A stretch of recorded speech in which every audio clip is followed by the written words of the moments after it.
Kandidаттардың арасынан колдоого татыктуусу эле Догоев болуп атат да. Азиз Кагасламатович айтпадыбы? Да, опыт керек, ступенькалардан өтүп келиш керек, багаж болуш керек, мамлекеттик кызматта бир өзүнүн басып, өзүнүн тепкичтери менен келиш керек. Бирок ошол багыт менен иштеп келатабыз бүгүнкү күнгө чейин. Майнап чыкпай атат да. Бүгүн нестандартный, жаңы ушу мамлекеттик кызматта керек болсо иштебеген балдарды алып келип иштетип коюш керек болуп атат да. Ушундай стаж менен каерге келдик? Бүт мына стажёрлар отурабыз. Тепкичтерден басып келгендер, бирок майнап болбойт атпайбы? Мамлекетте жылыш болбойт атпайбы? Экономикада же башка багыттарда? Сырттан окуп келген, мындай нестандартный, жаңы көз карашта ойлонгон балдарды алып келип көрүш керек да. Мына кийинки 3 кандидатка мен мындай бир эмем деле жок.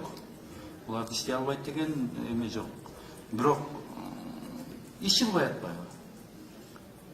Биз дагы сизге жаңы жаш баланы сунуштадык эле, эми жаш экен, сөз жок. Ал дагы мындай жаңыча ойлонуп, жаңыча иш кылат деген үмүт менен сунуштаганбыз да. Бул жигит деле ошондой. Ошол боюнча бир кичине бир эме берип койбойсузбу? Минселхозго, айыл чарбага сунуштаган биз жанагы Тилек Туктагазиев боюнча. Рахмат, Алтынбек Турдубаевич. Бул жерде сиз да туура айтып атасыз, эми жаңы кан келсе деп. Бирок кээ бирде көбүнчөсүн жаштарга базым жазуу, эгерде тажрыйбасы болбосо, мамлекеттик кызматта иштеген тажрыйбасы болбосо, жалаң эле жаштыгына басым жасап коюш, мен ойлойм туура эмесирээк болуп калат деп. Бирок ошого карабай, баягы сиздер өзүңүздөрдүн каалооңуздарды айткандан кийин Токтагазиев Тилекти кечээ анакей Кубат Айылчиевич чакырып сүйлөштүк. Энергиясы бар, билими бар, мекендешкен жараныбыз. Бирок тажрыйба керек. Анан өзү деле Кубат Айылчиевич менен сүйлөшкөндө ошол өзүнүн иштеп аткан тармагы жөнүндө баяндап бергенде, эми айыл чарбасынын бир тармагы экен да, өсүмдүктөр тармагында иштейт. Жанагы күнөс кананы орнотуп ошол менен иштеп атат. Бирок эми аны дагы биз ойлойбуз, ошол жаш адис катары министрликке тартып ошол өзү иштеп аткан багытка колдоп, ошол багытта иштетсек деп атабыз. Тажрыйбасы алсам андай колдой эле. Мен ойлойм, ошону алсагандан кийин жанагы күнөс каналы тармагынан болобу, өсүмдүктөр тармагынан бир жыйынтыгын чыгарып берсе, андан ары да өскөнгө жакшы мүмкүнчүлүк болот. Калмат Калмышевич, мындай да, ал баланы биз иштеп кетет деп бир кепилдик бере албайбыз. Бирок сиздер, өкмөт, сиздер жооп бересиздер да, ошон үчүн сүйлөшүп, мындай кылган чечимиңиздерди деле сыйлайбыз, маселе жок.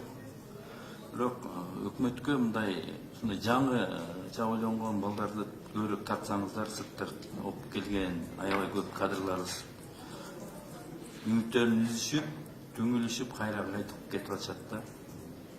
Анан өмүр бою мындай сопровождать этилген кадрлар менен ошол тепкичтерди басып келген опыт менен, бирок бүгүнкү күндө мындай жылыш болбой аткан, аны деле мындай анализ кылып моюнга алышыбыз керек да.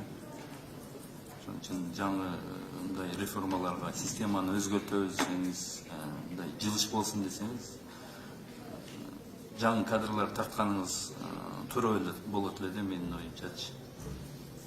Рахмат. Эми Алтынбек Тургубаев, экономикабыз башка мамлекеттердин экономикасына байланыштуу, ошолор менен көп экономикалык байланыштын көз карандысыздыгы, алар менен болуп аткан жанагыдай карым катнаштардан да көп нерсе болот да. Анан мен азыр алып келген кандидаттардын көбү бир сыйра ушул тармактарда өзлөрүнүн мындай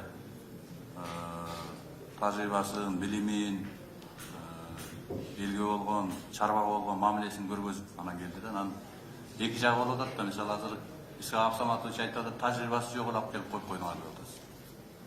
Сиз айтасыз, ошондой жаштардан алып келсеңер болмок деп атасыз. Анан маселенин көп кыры бар да, ошон үчүн баардык маселени камтып келип анан бир кандидатурага токтошубуз кыйын. Мен азыр алып келген кандидатуралар өзү иштеп аткан тармакта орду бар, жаңыча көз караш менен келе турган, жаңыча мамиле кыла турган кадрлар деп эсептейм. Мухаммедкалый Дүйшөкөй, жылыш болбой атат деп мен сиздин эле өкмөтүңүздү айтып аткан жокмун. Жалпы эгемендүүлүк алып кандан берки иштин жалпы бүгүнкү болуп аткан көрүнүштү айтып атам да. Жалгыз сизди же сиздин өкмөтүңүздү жакшы келаткан ишти арка кетирүүңүздөр деген маселе эмес. Жалпы жакшы жылып келбей атат, рывок жок да, ошону айтып атам да. Жалпы ошондой кабыл алыңыз, сиз өзүңүз үчүн кабыл албай калсаңыз туура эле болот да. Атбек Турдуевич, рахмат колдоп атканыңарчы. Иштеп аткан жерде кемчилик болот экен, бирок ошо